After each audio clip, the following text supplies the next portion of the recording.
Welcome back to Big Sky Buckets. I'm Big Sky, and we got a really short one today for you. Just kind of recapping Knicks Cavaliers game in Cleveland last night. It was a blowout. It was not very good. But before we get going, subscribe if you're new. Please like, comment on videos on YouTube. If you're an audio only listener, give it a rate, give it a listen on Spotify or Apple Podcast. One small shout out to a player that I need him to play better. Paolo Banchero of the Orlando Magic, please stop messing around. You're on my fantasy team and you look like you've regressed harder than Scotty Barnes last year, and I need you to stop doing that. I need you to wake up. You're 4 games in. It's time to wake the hell up. You're in the NBA. It's your second year. If you regress, you will get slandered into oblivion. Being a rookie is all fun and games, but if you keep this up, it's gonna turn out very poorly for you. With that aside, let's get into it. So I was really excited for this game. I know that a game ago for the Cleveland Cavaliers, it was just Evan Mobley with Donovan out with a hamstring injury. But even without Garland, I figured the Knicks would win this game. But I was thinking maybe Donovan goes off, maybe Evan Mobley goes off, and for the most part, that is correct. Donovan Mitchell did go off in the second quarter. You got it going. Hamstring is looking perfectly fine. But before we continue any further with that, I want to basically tell you the Knicks are very good.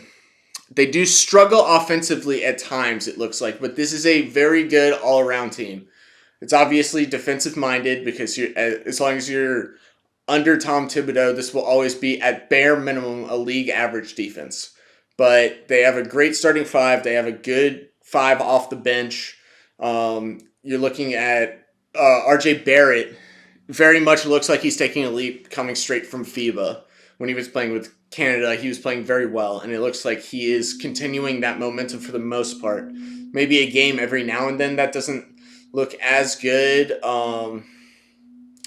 Brunson is looking phenomenal as well. Just really crafty, slithery kind of player. That's all looking great. I will say that right now the track record would indicate that what is happening in the first 4 games of the season will continue happening for the next 78 games, which means that Julius Randle is yet again going through if last year he was an all-star, almost all-NBA, then this year he's going to be absolutely terrible. And that is exactly what is happening. So that is the concern for the Knicks, I feel like. I also think there's a little bit more concerned on, I think you're better for the Knicks, with the kind of talent, they don't have overwhelming talent. They don't have like the Victor Wembanyama or like LeBron James, like those top tier guys. This is a team made up of top 30, you got a bunch of top 30, top 40, top 50 guys, but it's a lot of them. So that's why their depth really helps them, and they're a well-rounded team. But you don't need to be doing what everyone else does. Sure, Josh Hart or Dante DiVincenzo, Brunson, RJ, let them take threes, but it doesn't need to be everyone. Quentin Grimes, right? And that's one of the things that I think there's a little bit of a problem of, and I think that's the reason, is one of the things looking at the real con of this team so far is that I felt like when I watched this game, there were more assists than there actually were. And I'm going to try and have a graph during this for YouTube watchers. There'll be a graph, so I'll talk through the graph for audio onlys, but basically what ended up happening is that I thought that the New York Knicks had way more assists than they did. The Knicks are averaging bottom 6 in the league assists per game. In this game, they only had 18. And looking at the numbers from the starting unit is truly shocking. The starting unit collectively had 5 assists all game long. But part of this was that Julius Randle finally woke up and decided instead of taking threes, which he's been terrible on, and I'm going to eventually find his season shooting, but so far I haven't found that quite yet.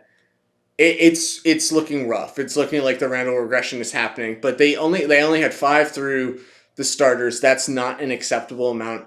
of assists, but that basically means they're either trying to do more isolation, which I don't love, especially because that doesn't carry over very well into the playoffs, or they're just getting fouled a lot, which was definitely evident in this game. They just abused Evan Mobley and the front court for the Cavaliers. And that's what I like, is when Julius Randle doesn't have it going, just attack. You are much bigger than Evan Mobley. You're much bigger than Isaac Okoro. Just take it to the rack. They can't really stop you, especially without Jared Allen currently. And so that's basically what won them the game. But I want to talk about the Cavaliers side, and I'll bring the final bit of pros for the Knicks when I talk about that. So let's switch sides. There's two very obvious problems with the Cavaliers so far. One, Donovan Mitchell needs help. Donny needs help. He needs help bad. This man was carrying today, or last night. So he had about 26 points. There was only 2 to 3 other people with on the team. I think it's just 3 other players with double digits, and it was only those 11 points. He almost had as much as all 3 other double-digit scorers on this team. And it was disgusting. And the problem here is that in the first quarter, it's very obvious with Garland out that JB Bickerstaff wanted him to get him the ball and I want you to make plays. You're the point guard with Garland out, and I respect that. But I don't respect you continuously doing that when it's very obvious that the Knicks will start creating a lead if he does not cook. And that's the problem here, is that he started cooking.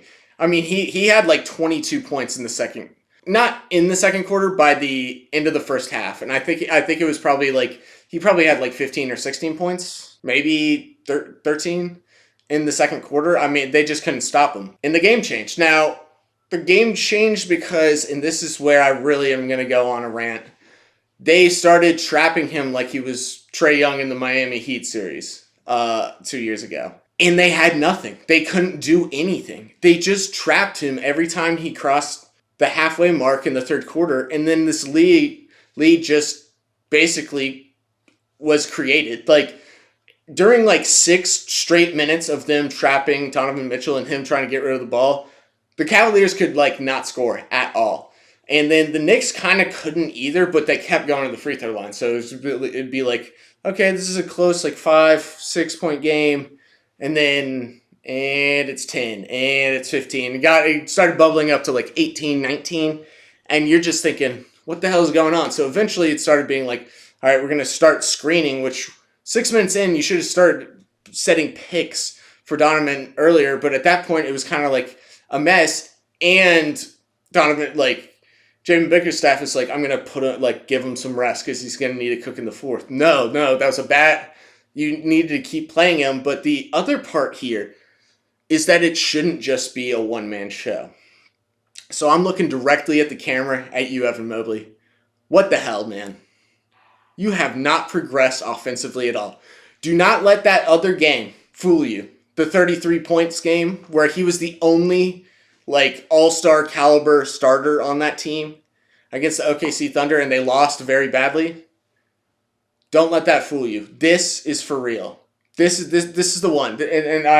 What I really want to say here is that for what I thought was going to be the reason they could be a top 3 seed, even top 1 seed, was I thought that the shooting was going to help. And I realize now that I overvalued that, because basically what's happening, especially without Garland and Allen, those shooters shoot much better when they're wide open, and they are not going to be wide open if Donovan's getting trapped and then they touch the ball and then a defender is already on them. Good defenses will break this team down very quickly without Garland there to alleviate Donovan Mitchell's duties for the most part. You can't ball handling and scoring and trying to play defense. I've seen this before because I watched so many Trae Young led teams without a ball handling guard next to him. So they need Garland back. But really, this is more of Evan Mobley. Why do you have concrete hands? Why can't you win the rebound battles? I know that Julius Randle is big and I know Mitchell Robinson is big, but dude, you're a core piece of like how this team will get over the top. I know you're like he'll get his blocks and blah blah blah, but he cannot handle the ball. He could like it feels kind of like Julius Randle in the sense of like he had 33 the other day and then he's got like 6 tonight. It's just like what the hell, man. Like minus 19 from the field. He can't really dribble.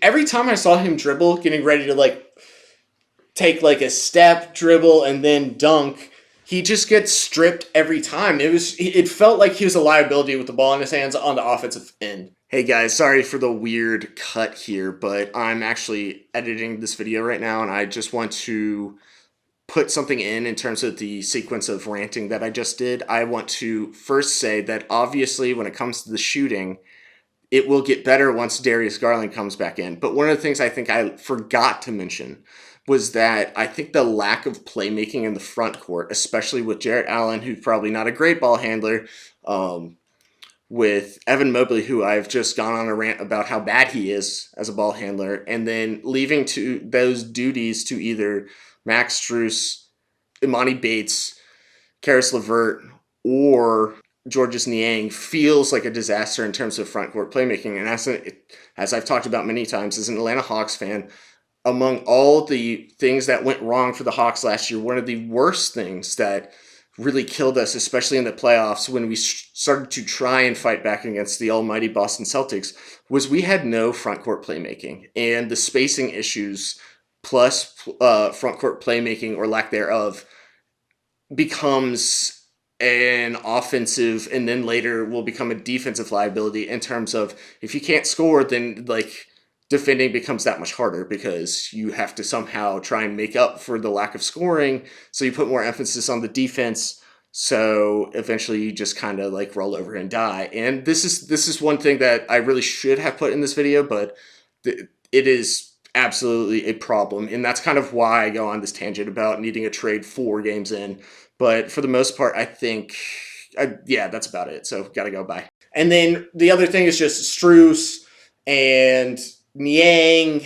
They were just from 3. They were just so streaky in this game. It just felt like it just got away really early on in the third quarter to the point where it's just like Donovan needs some help. Garland will help that, but I think even though Garland and Allen were not in this game today, part of me still feels like I learned something. And it makes me feel less good about these Cavaliers. They need to make a trade. I know we're 4 games in, and they haven't really fully played. Like, all of them have not been fully healthy playing together. I just constantly have felt that this team needs like a glue guy, really puts a bow tie on the starting 5. That's a 2-way player that helps the front court offensively because they can only score from like 5 feet outside of the basket, or defensively for the backcourt who couldn't guard a parked car. So that's the problem. It's like offensively heavy in the backcourt, defensively heavy in the front court, and those will win you regular season games. But I just feel like a team like the Knicks just like carving them up like barbecue chicken. It's like if you can't show me you've improved at all about the team that just they whooped your ass game in, game out of that first round series. I typically do a playoff bracket style, NBA bracket style, like March Madness kind of thing for the NBA with my friends. Every single one that took part in that bracket challenge, not a soul picked the Knicks. So none of us saw the fact that the Knicks would work the Cavs in 5 games. And it looks like the Cavs haven't improved at all against this team. And I'm going to probably end this by saying congratulations to the Knicks. Still a great defensive team. Their offense will improve, I feel like, as long as you can just hold Julius Randle aware to the fact that, like, if the shot's not falling, just take it to the rack, and that can work itself out, and then just progress from some of the younger guys on this team. But this is a solid team with a lot of assets to make a big trade, but I think that will come down the line. And then for the Cavaliers, This one, I was really hoping for like a closer game. I know they were going to lose some of their guys, but something here, like something died inside me watching these Cavs, where it's just like I don't know if it's the coach. I don't. I think it might be the roster construction. I'm really quick to kill the coach, right? Yeah, as you've heard in a bunch of my recent episodes. But today, I just want to say I think the roster construction. I think the Cavaliers jumped the gun by getting Donovan Mitchell. I love Donovan Mitchell. I think that it might have been a bad decision. And my big hot take, 4 games into the season, I think Donovan Mitchell will not sign that extension. I think he will just walk for nothing when it's time. Uh, I, there's going to need to be massive improvement. So we're going to come back to this topic probably around, let's say, after the in-season tournament is done. That gives a lot of time for them to come back and flesh things out, and I'll let you know if my opinion has changed. But yeah, that's about it for today. Tomorrow will be a longer episode. I just wanted to do this one. Kind of sucks that I made that proclamation about how I don't want to watch the Spurs and the Suns game, and then it was a 1-point game. The graphic was like Suns lead the entire game up until the final possession where the Spurs steal the ball and win by 1 point. Crazy. But yeah, thank you guys for listening. Thank you guys for watching. Please subscribe if you're new. Give it a like. Give it a comment if you're on YouTube. If you're audio only listener, please rate and listen to it again, I guess. But thank you. Thank you guys so much for watching, listening, all that good stuff. And I will see you tomorrow. Peace.